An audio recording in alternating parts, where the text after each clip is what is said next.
नमस्कार, एक बार फिर मैं आप सबका YouTube चैनल डीआरएस मैथ्स की ओर से स्वागत करता हूं।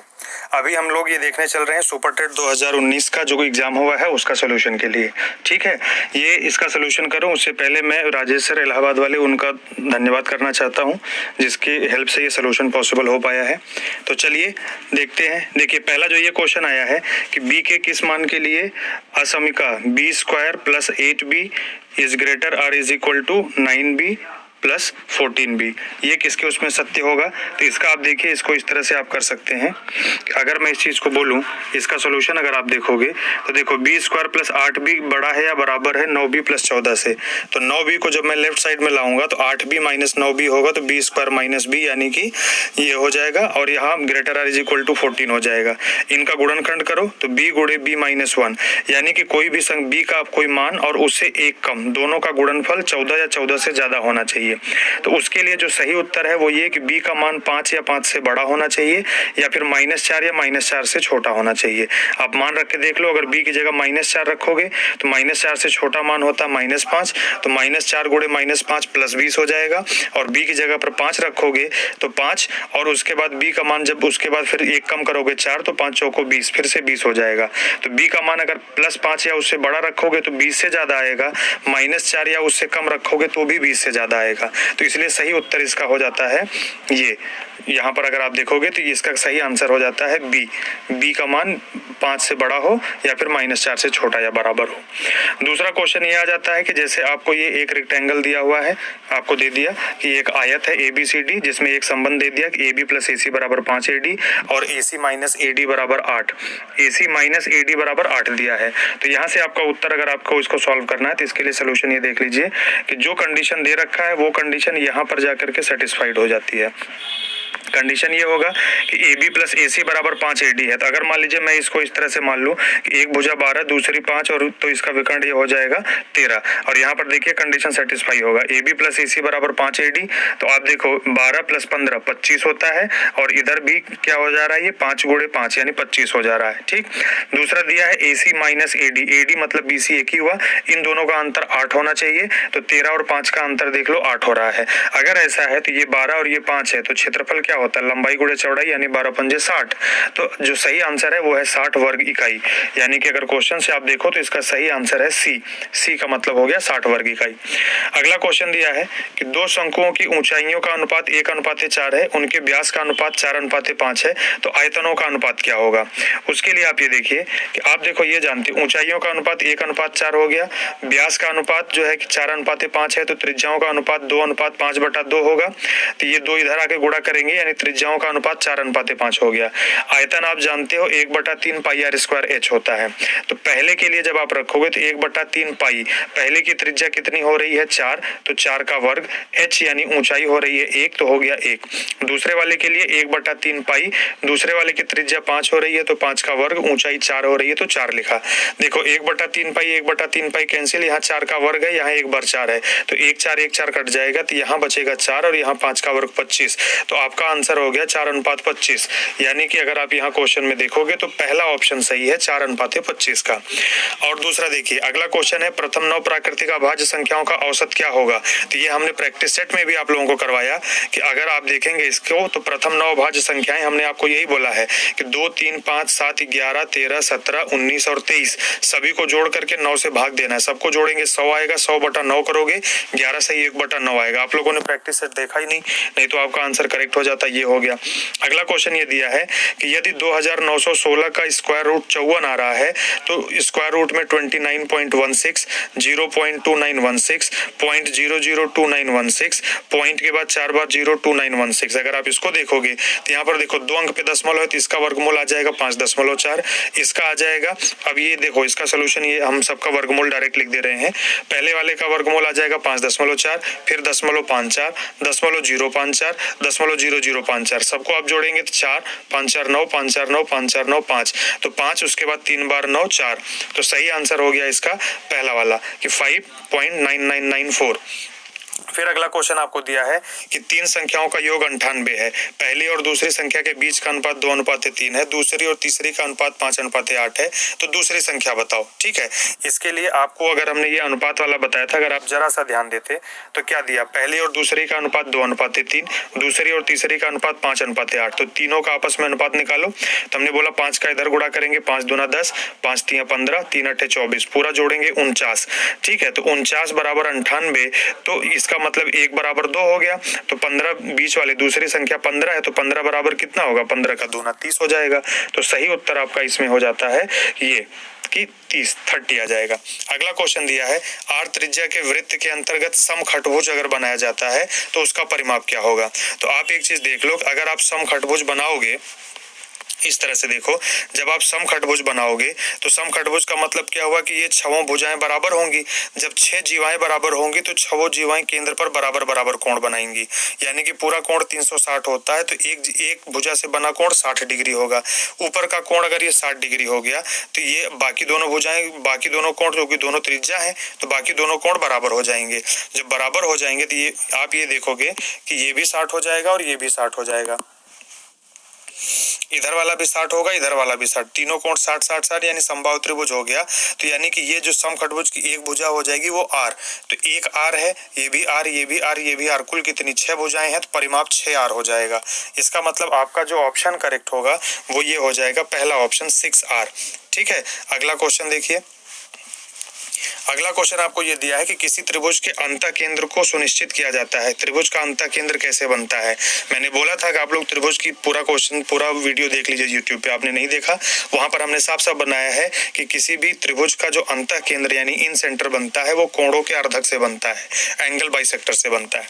दूसरा हमने आपको ये भी बताया है प्रैक्टिस सेट में ही कि कैसे किसी भी संख्या का क्यूब निकालेंगे। 1001 का क्यूब निकालना था, तो आप देखो 1001 का क्यूब आप कितनी आसानी से निकाल सकते थे। हमने क्या बोला, 1001 को हम क्या लिखेंगे, 1000 प्लस 1 का क्यूब। तो हमने बताया था पहली संख्या का क्यूब प्लस 3 गुणे 1000 गुणे 1 प्लस क्या होगा, मतलब a cube plus 3ab bracket में a plus b into b cube. ठीक है, अब मान रख दो 1000 का क्यूब करोगे तो 1 के बाद 3 जीरो था, तो 1 के बाद 9 जीरो लिखोगे।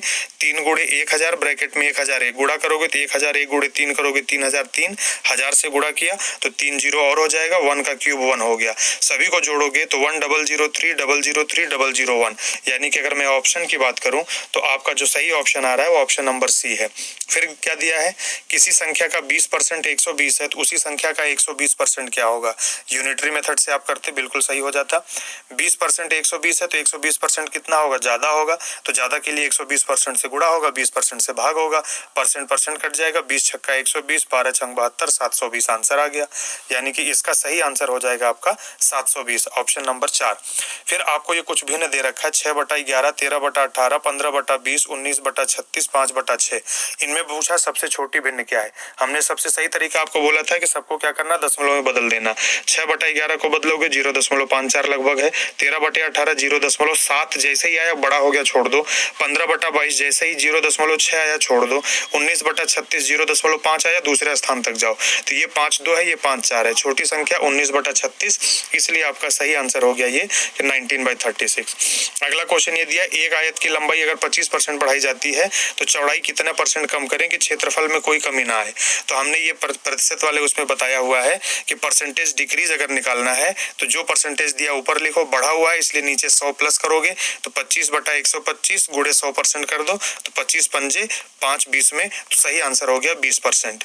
कि अगर चौड़ाई को आप 20% कम कर दोगे तो उसके क्षेत्रफल में कोई परिवर्तन नहीं होगा। इसका सही आंसर है बी ऑप्शन।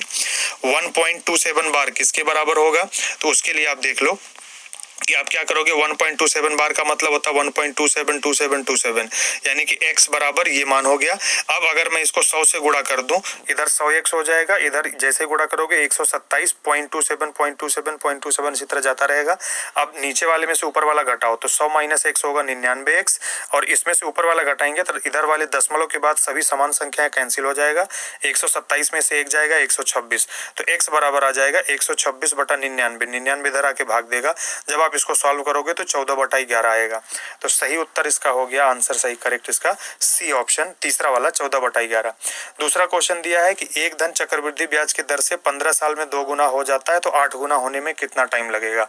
अगर आपने ये वीडियो देखा होता हमारा इसका इंटरेस्ट का, तो उसमें हमने आपको बताया हुआ है कि अगर कोई धन T1 टाइम में N1 गुना हो तो N2 गुना होने के लिए T1 × A टाइम लगता है। A का मतलब देखो 15 साल में 2 गुना हुआ, 8 गुना होना है। 8 को 2 की घात में लिखना है तो 8 को हम लिख सकते हैं 2 की घात 3। ये जो 3 है यही होता है A। इस 3 को पहले वाले टाइम में गुणा कर दो, 3 को ही 15 में गुणा कर दो तो 15 × 3 = 45 साल लगेगा उसको पूरा होने में। ठीक है, यानी कि अगर आप इसको देखो तो इस क्वेश्चन का सही आंसर हो जाएगा 45 साल। ठीक, अगला क्वेश्चन ये दिया a पावर x बराबर b पावर y बराबर c पावर z, तो b का स्क्वायर बराबर और b स्क्वायर बराबर ac है, तो आपसे पूछा y का मान क्या होगा। इसको सॉल्व करने के लिए आप देखिए आपको ये करना था कि देखिए ये हो जाएगा कि a पावर x बराबर b पावर y बराबर c पावर z बराबर, अगर मान लो मैंने t मान लिया तो a बराबर क्या होगा, x इधर t पर पावर में आ जाएगा तो a बराबर t की घात 1/x होगा। उसी तरह b बराबर t की घात 1/y होगा, c बराबर t की घात 1/z हो जाएगा। यहाँ पर है b स्क्वायर, b की जगह पर t की घात 1/y का वर्ग करोगे तो t की घात 2/y आएगा। फिर a का मतलब हो जाएगा t की घात 1/x और c का मतलब हो जाएगा t की घात 1/z। तो दोनों तरफ इधर भी t होगा उधर भी t होगा, यानी b की जगह पर हो जाएगा t की घात 2/y, इधर हो जाएगा t की घात 1/x प्लस 1/z। तो t की घात दोनों तरफ बराबर होना चाहिए, तो डायरेक्टली लिख दिया कि 2/y बराबर 1/x प्लस 1/z, इधर z इधर x तो x प्लस z बटा xz बराबर 2/y, y इधर जाएगा ये सब इधर जाएंगे तो हो जाएगा 2xz बाई x बटा y, 2xz बटा x प्लस z होगा, ये x प्लस y नहीं x प्लस z होगा। तो सही आंसर जो आपका होना है वो ये हो जाएगा कि 2xz बटा z प्लस x, चौथा ऑप्शन करेक्ट है आपका। ठीक है, अगला क्वेश्चन देखिए।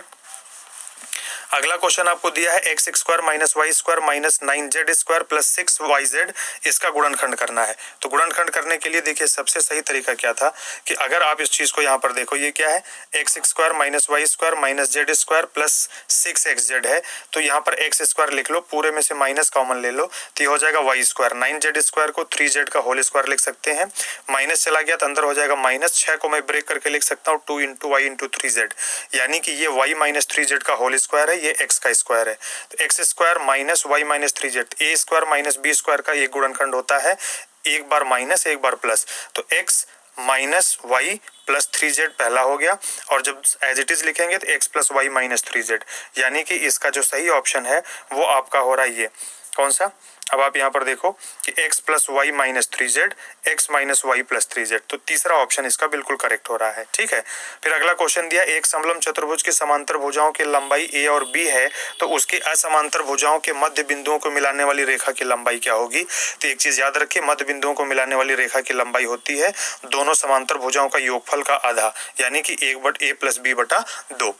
ठीक है, फिर ये हुआ है किसी कक्षा में 6 छात्रों की आयु वर्षों में निम्नवत दी गई है 13, 14, 18, 16, 19, 22, 12, और आपसे मध्यिका पूछा तो मध्यिका के लिए पहले क्रम में अरेंज करो, तो सबसे पहले 12 होगा। अब आप देखो इस क्वेश्चन को इस तरह से आप करोगे, सबसे पहले आपका 12 होगा, 13 होगा, फिर 14, फिर 16, फिर 18, फिर 19। संख्या सम है तो 2 इधर से छोड़ दो, 2 इधर से छोड़ दो, बीच में दोनों संख्याएं जो आ रही हैं 16, 14 और 16 दोनों को जोड़ के आधा कर दो, 30 का आधा करोगे 15 आ जाएगा। तो सही आंसर आपका इसमें हो रहा है कि ये जो मध्यिका है ये कितनी आ जाएगी 15। फिर इसमें आपको पूछा केंद्रीय प्रवृत्ति के माप में तीनों मापों में क्या संबंध है।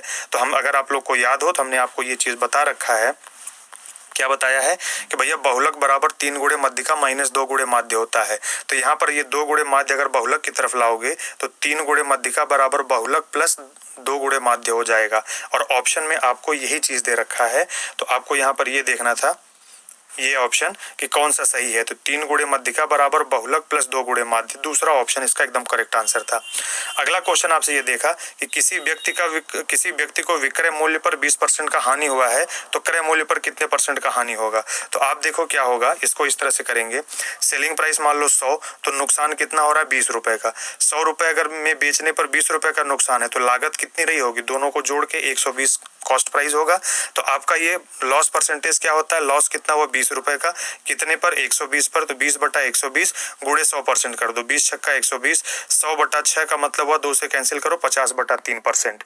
तो आपको जो यहाँ पर ऑप्शन में दे रखा है, ऑप्शन में ये दिया है, चौथा वाला ऑप्शन सही है 50/3%। ठीक है, तो ये थे मैथ के क्वेश्चन जिसका सोल्यूशन मैंने अभी आपके साथ डिस्कस किया है और डिटेल में इस पेपर पर हम आपके साथ चर्चा करेंगे।